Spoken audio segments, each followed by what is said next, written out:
అందరికీ నమస్కారం. Welcome back to our channel. So ఈ రోజు మన వీడియో వచ్చేసి కోడిగుడ్డు అమర్నాథ్ సారీ అండి మాజీ మంత్రి అమర్నాథ్. ఇతను మీకు తెలుసా లేదా? ప్రెజెంట్ రాజకీయాలు తెలిసిన ప్రతి ఒక్కరికి కూడా ఈ పేరు ఆల్రెడీ తెలిసే ఉంటది. ఎందుకంటే ఇతను మంత్రిగా కంటే కూడా ట్రోల్స్ రూపంలో ఎక్కువ మందికి తెలుసు అనమాట. ఎందుకు ట్రోల్స్ ఎవరు చేశారు, ఎవరి వల్ల అతను ట్రోల్ అయ్యాడు, ఈ విషయాన్ని మనం మాట్లాడుకున్నట్టయితే అతనే ట్రోల్స్ చేయించుకున్న ఏకైక రాజకీయ నాయకుడు ఎవరంటే మన అమర్నాథ్ గారండి. ఈ విషయం నేను ఎందుకు అంటున్నానంటే ఆయన ఈ రోజు ఒక ప్రెస్ మీట్ పెట్టారండి. ఆ ప్రెస్ మీట్ లో లిటరల్లీ ఏడుపు ఒకటే తక్కువ. లోకేష్ గారి మీద ఏడుపు ఒకటే తక్కువ, మిగతా అన్ని చేశాడు. నన్ను ఎందుకు గుడ్ అంటారా మరే? డెవలప్మెంట్ ఎక్కడరా బాబు అంటే కోడిప్పుడే గుడ్డొట్టింది, అది పొదగాలి, పొదిగితే పిల్ల వస్తుంది, తర్వాత పుంజి వస్తుంది, తర్వాత చికెన్ అవుతుంది, తర్వాత చికెన్ 65 అవుతుంది. ఇలాంటి మాటలు అంటే ఎవడైనా ట్రోల్స్కి గురవుతాడు.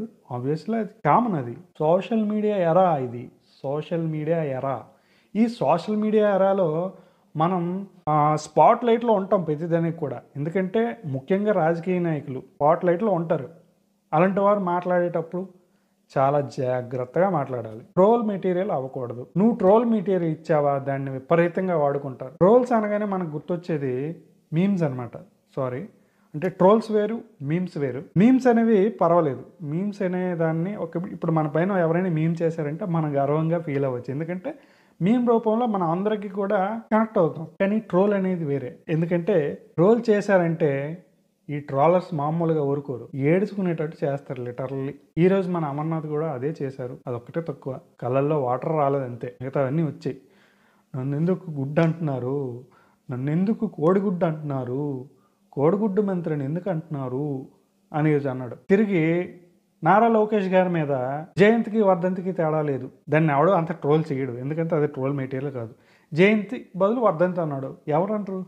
చాలామంది అంటారు. కానీ పరిశ్రమలు ఎక్కడా, డెవలప్మెంట్ ఎక్కడా అంటే కోడి ఇప్పుడే గుడ్డెట్టింది, అది ఇంకా పొదగలేదు, పొదగడానికి టైం పడుద్ది, కోడి జీకి వెచ్చగా లేదు, వెచ్చదనం వచ్చిన తర్వాత పొదుగుతుంది, దావోస్కి ఎందుకు వెళ్ళలేదు, దావోస్లో మంచు ఎక్కువ ఉంది, నాకు మంచు పడదు, ముక్కు పెట్టేస్తుంది, చలేసేస్తుంది, నా దగ్గర వేసుకోవడానికి కోట్లు లేవు, ఇలాంటి సమాధానం చెప్తే ఎవడైనా ట్రోల్ చేస్తాడు. అవునా కదా? నేను అనేది తప్పు అయితే కామెంట్ చేయండి. రమేష్ నువ్వు చెప్పేది తప్పు అని. ఓకే, ఎందుకు వేద్దాం, ఒకరికి అనడం ఎందుకు, మనం అనిపించుకోవడం ఎందుకు? అవునా కదా? మళ్ళీ ఇప్పుడు పప్పు అంటున్నారు. పప్పు అనేదానికి అతనిలో ఎక్కడైనా మీకు పప్పు కనిపిస్తుందా? ఈరోజు వైఎస్ఆర్సీపీ సోషల్ మీడియా హ్యాండిల్లో పప్పు చారు తిప్పుతున్నట్టు లోకేష్ అసలు ఆ ఫోటో ఎప్పుడుది? 10 సంవత్సరాల క్రితం ఫోటో పెట్టి ఇప్పుడు ట్రోల్ చేస్తున్నారు. నవ్వుకుంటాడు ఎవడైనా? అవునా కదా?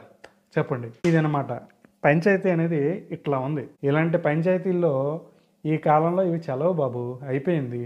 ట్రోల్స్ చేసే కాలంలో అయిపోయి జనాలు ట్రోల్స్ని చూసి నవ్వుతారు తప్పించి దానివల్ల మీకు కానీ మీ పార్టీకి కానీ ఎటువంటి లాభము ఉండదు. తెలుసుకోండి ముందు. ఓకే, మీరు మనస్ఫూర్తిగా ఒక పార్టీలాగా, ఒక ప్రతిపక్షంలాగా ఊహించుకొని, అంటే మీరు ప్రతిపక్షం కావాలండి, ప్రతిపక్షంలాగా ఊహించుకొని కరెక్ట్గా వర్క్ చేస్తే కనీసం ఒక 50-60 సీట్లైనా వస్తాయి.